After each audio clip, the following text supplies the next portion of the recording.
Dizer do nosso posicionamento favorável a esse projeto que cria esses cargos na Universidade de São Paulo, mas pontuar, porque o projeto também enseja esse debate, senhor presidente, o nosso posicionamento em relação às alterações profundas que estão em curso em relação ao ensino superior no nosso Estado, capitaneadas pelos tucanos, através do governo Serra.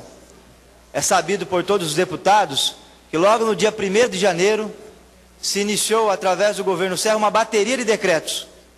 Entre esses decretos, nós temos vários decretos que feriram, de forma contundente, não só a autonomia universitária, mas também a possibilidade, na nossa avaliação, de ter mais vagas sendo abertas nas universidades de São Paulo, inclusive mais infraestrutura, quando da manutenção do veto a LDO, que discutiu, e foi aprovado inclusive por essa casa, o aumento dos recursos de 9,57 para 10,4 do repasse do ICMS para as universidades de São Paulo.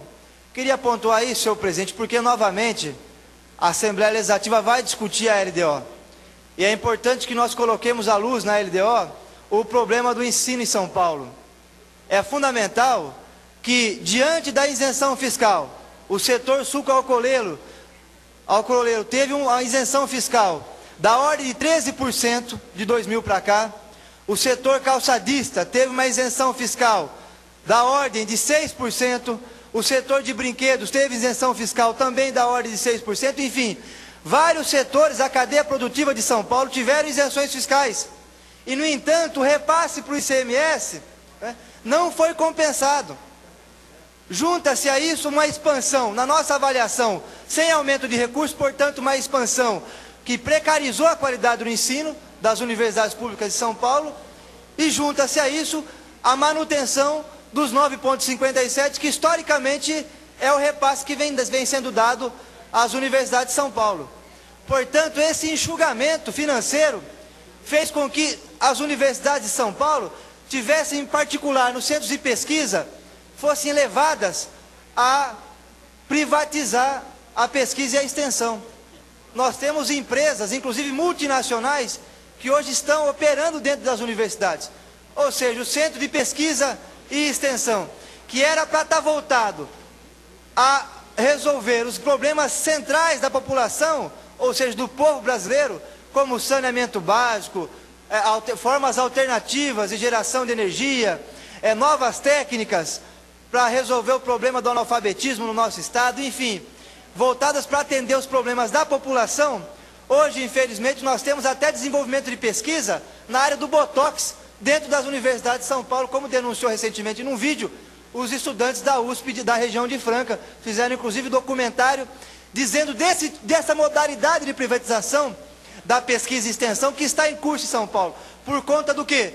Por conta do enxugamento dos recursos, por conta das isenções fiscais que foram dadas aqui em São Paulo, e por conta de ter sido feita uma expansão, que na verdade é uma cortina de fumaça, é uma expansão que só serve para o governador ir lá cortar a faixa nas regiões, porque são campos que não têm pesquisa e extensão, que é o tripé que deveria... o ensino, a pesquisa e extensão é o tripé que deveria, que está previsto inclusive na Constituição, o tripé que se assenta à universidade pública no nosso estado. Felizmente isso não tem ocorrido. E agora, senhor presidente, se a manutenção do veto à LDO for mantida e toda a propaganda do Serra de expansão novamente dos cursos for levada a cabo, sem aumento dos recursos, o que nós vamos ter é ainda mais precarização. Mais funcionários que inclusive estão sendo contratados dentro das universidades para trabalhar com a flexibilização dos seus direitos. Funcionários terceirizados, quarteirizados, quinteirizados, que trabalham hoje no interior das nossas universidades.